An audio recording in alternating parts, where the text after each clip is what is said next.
Hi everyone. Last video में हमने UPSC CSAT 2023 के दो क्वेश्चन सोल्व किए थे। तो चलो उससे आगे के क्वेश्चन देख लेते हैं।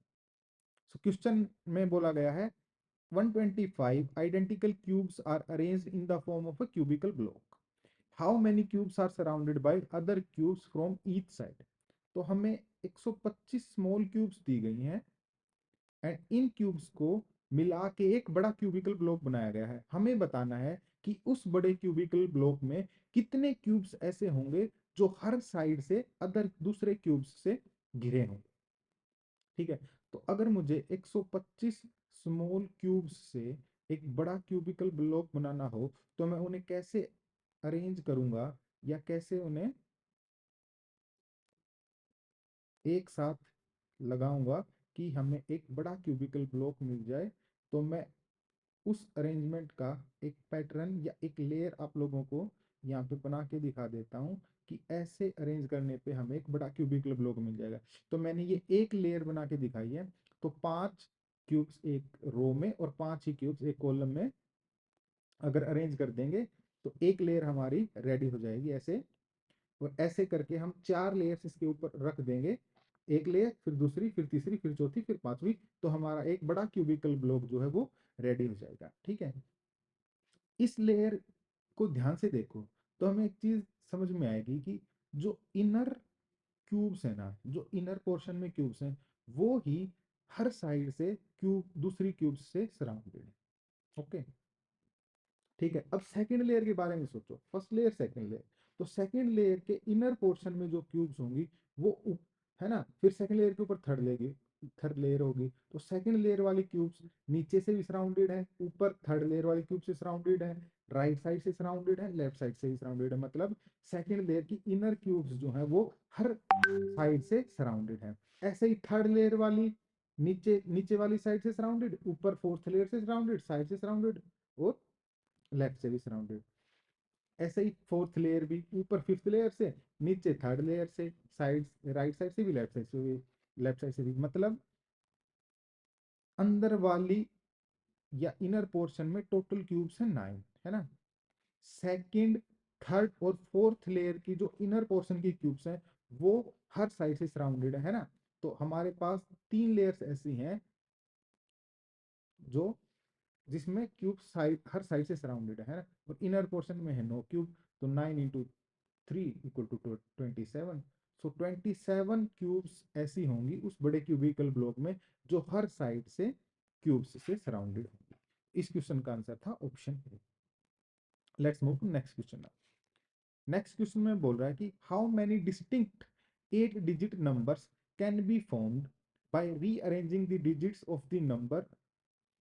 हमें ये नंबर दिया गया है 11, 22, 33 और 44। ठीक है, इसकी डिजिट्स को रीअरेंज करके ये पूछ रहा कि कितने नंबर्स बनाए जा सकते हैं और किस टाइप के number, such that odd digits occupy odd position and even digits occupy even position. मतलब इस नंबर की डिजिट्स को रीअरेंज करके हमें नंबर्स बनाने हैं और ऐसे नंबर्स बनाने हैं जिसमें जिसमें इस नंबर की ओड डिजिट्स तो ओड पोजीशन पे आए और इवन डिजिट इवन पोजीशन पे आए। ठीक है, इस नंबर में इवन डिजिट्स कौन कौन सी हैं, 2 2 4 4 एंड ओड डिजिट्स हैं हमारी 3 3 1।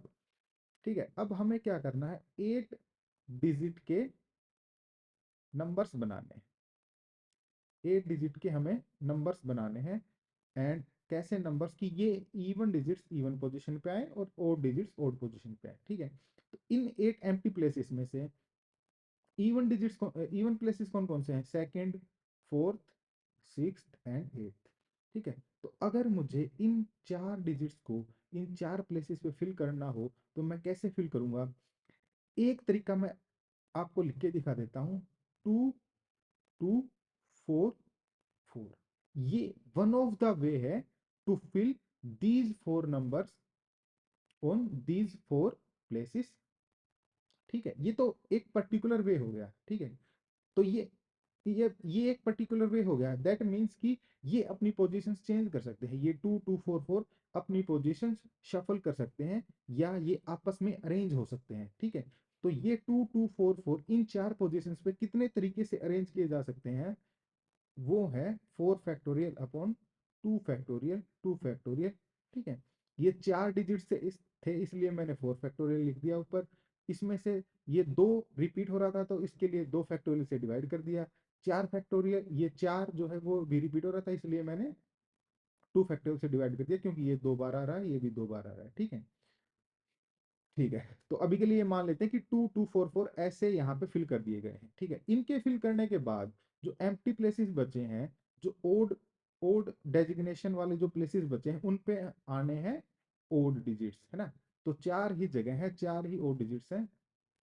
ठीक है, तो एक तरीका मैं आपको फिल करके दिखा देता हूँ कि 1133, इस तरीके से ये odd digits in odd places पे बैठ सकती हैं।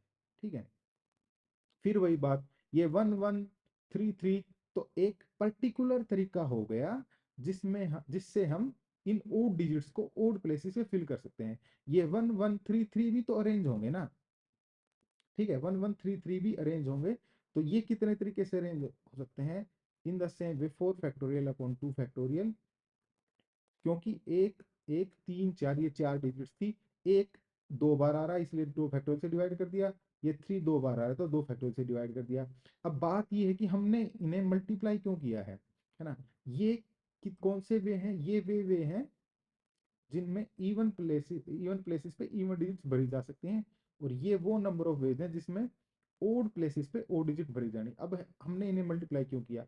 मल्टीप्लाई इसलिए किया क्योंकि इवन प्लेसेस को फिल करने के एक तरीके के कोरस्पोंडिंग ओड डिजिट्स इतने तरीके से फिल की जा सकती हैं ओड प्लेसेस पे, है ना। अच्छे से समझना, इवन प्लेसेस पे इवन डिजिट्स फिल करने के एक तरीके के corresponding odd digits odd places पे इतने तरीके से फिल की जा सकती हैं, है ना। तो अब इवन प्लेसेस पे तो इवन नंबर इतने तरीके से फिल किए जा सकते हैं, हर एक के corresponding odd digits odd places पे इतने तरीके से फिल की जा सकती है, इसलिए इनको मल्टीप्लाई कर देंगे तो हमें हमारे रिक्वायर्ड नंबर ऑफ वेज मिल जाएंगे। तो ये, इसको अगर आप सोल्व करोगे तो ये आएगा 6, ये भी आएगा 6। तो द आंसर हो जाएगा 6 × 6 विच इज 36। सो इस क्वेश्चन का जो सही आंसर था वो था option C. Let's move to next question now. इस क्वेश्चन में बोला गया है कि ए, बी और सी 3 बंदे हैं। ए किसी काम को 8 दिन में पूरा कर देता है, बी उसी काम को बी उस काम को 16 दिन में पूरा करता है, और सी उस काम को 18 दिन में पूरा करता है। ठीक है, फिर बोला गया A alone works on Monday. If A alone works on Monday, A अगर मंडे को काम करे, B alone works on Tuesday, B Tuesday को काम करे, C alone works on Wednesday, C अगर वेडनेसडे को काम करे, A alone again works on Monday, फिर सॉरी थर्सडे, तो ए दोबारा थर्सडे को काम करे, and so on. That means कि फ्राइडे को बी काम करेगा, फिर एंड ऐसे ही सैटरडे को सी काम करेगा। ठीक है, ये सिचुएशन है कि ए बी सी इतने इतने दिन में किसी काम को कर सकते हैं, और फिर वो किसी काम में इस तरीके से लगे कि ए मंडे को काम करता है, बी ट्यूसडे को, सी वेडनेसडे को, फिर दोबारा ए थर्सडे को, फिर बी फ्राइडे को, सी सैटरडे को। इस सिचुएशन के ऊपर 2 स्टेटमेंट दी गई हैं। फर्स्ट स्टेटमेंट क्या है? The work will be finished on Thursday, कि जो काम है वो थर्सडे को पूरा हो जाएगा। सेकंड स्टेटमेंट है the work will be finished in 10 days, कि काम जो है वो 10 दिन में पूरा हो जाएगा। हमें इनमें से बताने की कौन सी स्टेटमेंट करेक्ट है। ठीक है, ये 8 है, ए के नंबर ऑफ डेज, ठीक है, जिसमें वो काम को पूरा कर देगा। अब इस क्वेश्चन को प्रोसीड करने के लिए, है ना, हमें एक आइडिया, मतलब हमें लेके चलना पड़ेगा कि इतना यूनिट काम हमें तीनों से करवाना। ठीक है, हमें एक नंबर लेके चलना पड़ेगा कि इतना काम हमें ए बी सी से करवाना है। ठीक है, वो नंबर कैसे लेंगे हम, कि कितना यूनिट हम टोटल वर्क लेके चलें? वो हम लेंगे 8 16 और 12 के एलसीएम से। 8 12 16 के एलसीएम से हम total unit of work assume कर लेंगे, है ना। 8 16 और 12 का एलसीएम हो जाएगा 48। ठीक है, तो अज्यूम कर लेते हैं कि 48 यूनिट टोटल वर्क हमें तीनों से करवाना है। ठीक है, तो ए की एफिशिएंसी कितनी होगी? ए इस 48 यूनिट वर्क को 8 दिन में पूरा करता है, दैट मीन्स ए की एफिशिएंसी होगी 6 यूनिट्स अ डे, एक दिन में 6 यूनिट काम कर सकता है। बी इसी काम को 16 दिन में पूरा करता है, तो बी की एफिशिएंसी होगी 3 यूनिट्स अ डे। ऐसे ही सी सी की एफिशिएंसी होगी 4 यूनिट्स अ डे। ओके, अब देखो ये काम करेंगे ऐसे मंडे ट्यूसडे वेडनेसडे ऐसे, ठीक है। तो जब ए मंडे को काम करेगा, फिर बी ट्यूसडे को, सी वेडनेसडे को, तो ये तीनों मिलके 3 दिन में कितने यूनिट काम कर देंगे? एक दिन में करता है 6 यूनिट काम, बी करता है 3 यूनिट काम, सी करता है 4 यूनिट काम। तो ये तीन बंदे 3 दिन में 6 4 9 और एक 13 यूनिट काम कर देंगे। ठीक है, 3 दिन में 13 यूनिट पूरा हो गया। अगले 3 दिन में फिर 13 यूनिट पूरा काम हो जाएगा, है ना। सैटरडे के बाद फिर ये काम करेंगे संडे मंडे ट्यूसडे, है ना, ए बी सी। फिर अगले दिन में 13 यूनिट काम पूरा हो जाएगा। फिर ट्यूसडे के बाद ये काम करेंगे वेडनेसडे और थर्सडे को। ठीक है, वेडनेसडे और थर्सडे को। देखो 13 13 13 3 39, है ना, 39 यूनिट काम पूरा हो चुका है। फिर वेडनेसडे को कौन काम करेगा? ए ए कर देगा 6 यूनिट काम, तो 39 और 6 45। फिर थर्सडे को करेगा बी काम, बी काम करता है 3 यूनिट, है ना। तो जब ये थर्सडे पे आएंगे ना, तो 13 13 26, 13 3 39 और 6 45 3 48, मतलब थर्सडे पे 48 यूनिट काम जो है वो पूरा हो जाएगा। 48 यूनिट काम जो है वो पूरा हो जाएगा, मतलब इसके बाद और कोई काम नहीं करेगा।